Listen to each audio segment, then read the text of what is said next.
I thought of an inflation joke the other day. It's not as funny today now that I think about it. Imagine a world without money. You have an extra chicken and you need shoes. You'll need to find a neighbor who needs a chicken, one who has an extra pair of shoes.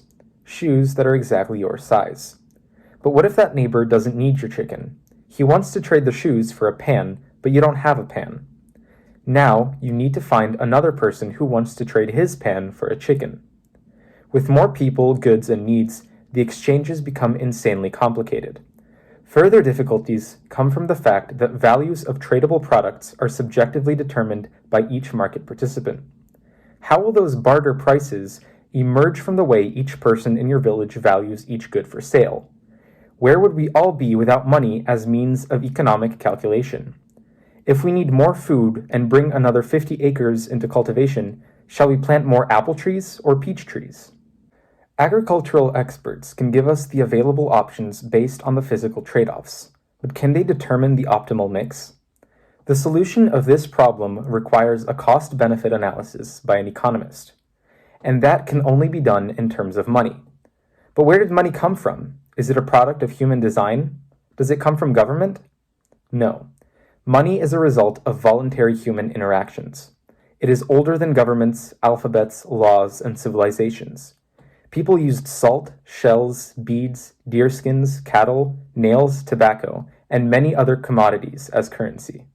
At its core, money is simply an accounting system to ensure that everybody gets paid for their goods and services, and to also ensure that they can use such payment to purchase other goods and services for themselves.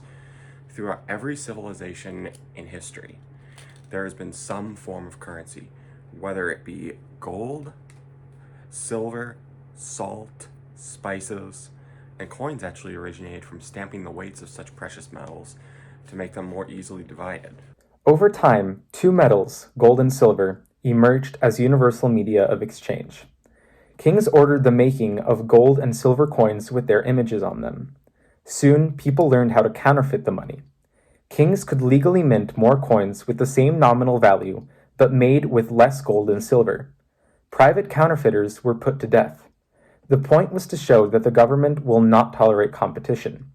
Moneylenders found a way to use debt as money.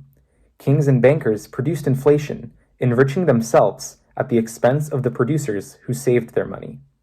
Today, we use fiat currencies like the dollar and the euro.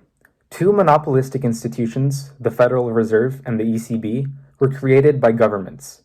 They were charged with keeping the currency stable.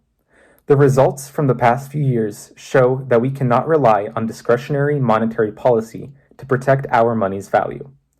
Austrian economists want us to go back to the gold standard. It could provide predictable exchange rates. It could also produce deflation, like the one that exported America's recession of 1929 to Europe. Monetarists offer rules-based monetary policy with a focus on long-run price stability. The problem is in choosing a nominal anchor. Perhaps we can avoid monetary instability if we use cryptocurrencies such as Bitcoin. It can't be counterfeited. Settlements are instantaneous, it's accessible to anyone with internet, it's also widely accepted, and it recognizes no political barriers. However, because transactions are untraceable, it could fund violent criminal activities. It's also notoriously volatile. If, however, a single cryptocurrency becomes mankind's money of choice by a voluntary process of market elimination, that volatility will be reduced. Whatever the future of money holds, today we should resist political pressures to solve our fiscal problems by printing trillions of new dollars. You can buy about 2 cups of ramen for $1. That brings us to this wonderful thing called inflation. Now it's only 1 cup of ramen per dollar due to the increase in money supply caused by inflation. Inflation is simply supply and demand. We have more dollars, which means that you need more dollars to get 1 ramen. Or it could work the other way around. There's less ramen, so you need more dollars to get 1 ramen. The value of this has just increased from 50 cents to $1. If you got a dollar every time inflation devalued your currency, you'd have 25 cents by the time you finish reading this. Whether you believe it or not, that's just my 5 cents.